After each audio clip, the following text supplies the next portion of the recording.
I'm Rebecca Mayton, and welcome to my sewing room. The ears you are seeing belong to Dora, my other sewing buddy that you didn't get to meet last week. And if you hear any odd sounds in the background, it is probably Lion, my first sewing buddy you met last week, licking his toy. This week I want to talk to you about something that I really enjoy doing in my sewing. I love making reproductions. Sometimes that might mean copying a fashion plate. Sometimes that is copying a picture of an extant garment that's in a museum. Sometimes that can be copying a movie costume, either from pictures or maybe a costume like a princess costume that I can look at pictures of the girls at the parks and copy their costumes. And to me, that is just sort of a fun puzzle and a fun challenge to do.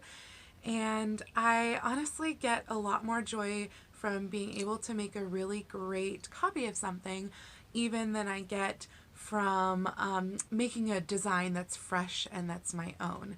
I enjoy the challenge of seeing it come together and seeing it trying to match its original look.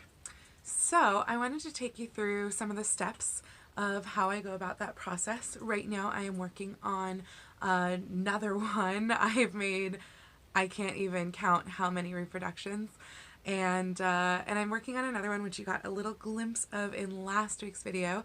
And if you follow me on Instagram, that's at Lady Rebecca Fashions. Oh, hi Dora.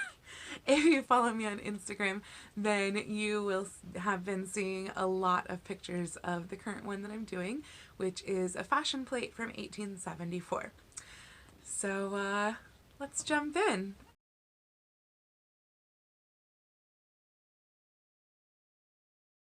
In the case of historical reproductions, my journey starts really organically. Usually that involves something coming across my path on Pinterest and me realizing instantly that I need that thing. Now that said, I know my limitations. I'm not going to choose a heavily beaded Worth gown, for example, because that is outside my patience, my skill, and my budget. So I might ooh and ah over those, but it's not going to join my costuming wardrobe anytime soon. In fact, I'm a pretty impatient person, and I work with a limited budget of both time and money, and I also have limited resources. Really, my only local source for fabrics and supplies is Joann's. I make usually one trip each year to the LA Fabric District and will occasionally buy fabrics and supplies online, but I hate doing it because you never know what you're going to get. Because of this, I also tend to plan my entire year's worth of sewing, especially historical sewing, by Monday morning of costume college, because then I can look for things in the LA Fabric District. But I digress.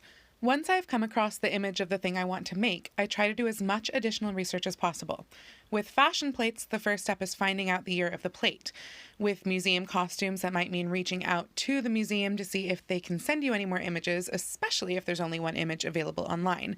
With movie or princess costumes, it means scouring the internet for additional pictures and angles, or watching the movie or other videos of the outfit so you can see it in motion. For historical costumes, once I've determined the year, I usually study other dresses from that year because, especially in the case of fashion plates, you only get to see one angle. So you have to know what styles looked like at that time in order to design the other angles yourself. As part of my research, I have to determine what fabric something is made out of and how many yards of the fabrics and trims I'll need. Then I determine what patterns I'm going to use. For princess dresses, I usually use one of the big 3 patterns and make changes as needed. For historical dresses, I'll often use patterns out of Period Costume for Stage and Screen by Jean Honeysett, or Patterns of Fashion by Janet Arnold, or other patterns I've used before, such as my go-to Victorian bodice pattern I drafted in a class a few years ago. Then it's time to make the outfit. Of course, once you finish the outfit, it's very important to accessorize it to get the right look. For my 1830s archery dress, I even purchased a secondhand wooden bow and practiced archery. And for both Jane and Mary Poppins, I dyed parasols to match. But usually it just means finding or making the right hat or the right jewelry. Let me know if you're interested in a follow-up video to this where I can go over the specifics of my process with the 1874 fashion plate dress I'm currently working on. I hope this video was helpful to you. If it was, please be sure to click the like, and if you'd like to see more videos like this, please be sure to hit subscribe and the little bell icon to get notified every time I post a video. And that way you can join me on all of my sewing adventures. Dora and I thank you so much for joining us for this video, and we'll see you next time. Happy sewing!